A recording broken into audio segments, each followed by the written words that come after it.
Hello guys, for today's video, samahan niyo ako, magluluto ako ng pansit. Konti lang naman yung aking pansit na lulutuin dahil babaunin na naman ito papunta sa Leo's Lakeland kasi nagyayaya si Enrique na mag-play naman doon sa Leo's Lakeland after ng zoo. At sa isang mainit na mantika na may kawali, baligtad. At sa isang mainit na kawali na mayroong mantika, itinusbog na nga natin itong ginayat-gayat nating chicken wings. At bago nyo pa mapuna, bakit malalaki yung hiwa ng aking chicken wings? Wala lang, gusto ko lang na malalaki yan. At pagkatapos nga nyan, ayan, pinabrown-brown lang natin. And then, ililipat naman natin siya sa small nating lalagyan. Kasi nga, mayroon pa tayong mga igigisa.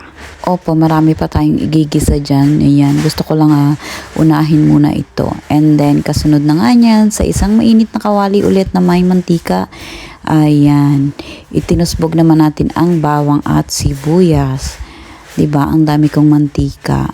And then, isunod naman natin ang carrots. Ayan, halo-haloin lang natin. And then, sumunod naman yung ating iba pang mga gulay. And then, hahaluin lang ulit natin ito. Hahaluin lang natin at hindi natin palalambugin yung ating gulay. Mas masarap kasi siya kainin at ilahok dun sa ating pansit kapag siya ay crunchy. Mas masarap yung ganun, yung medyo crunchy. At sa pagkatapos nga niyan, hinilagyan ko na rin ng konting toyo.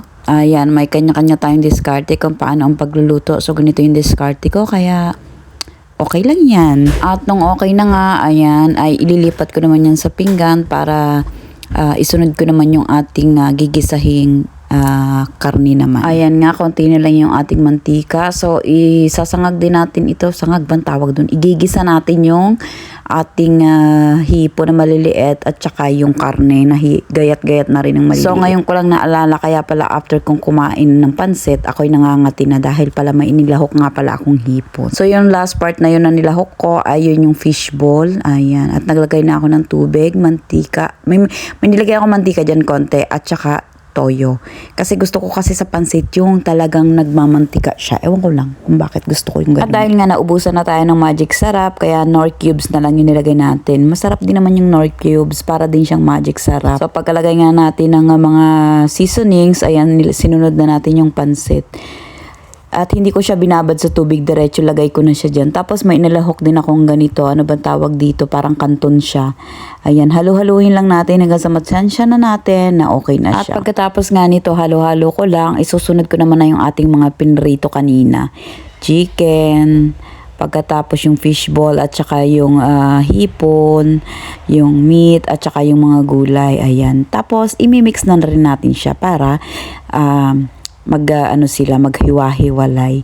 Yun lang guys, and thank you for watching. Bye! See you next time! And if you like this video, please follow my page and please share, like, and leave your comment. Bye!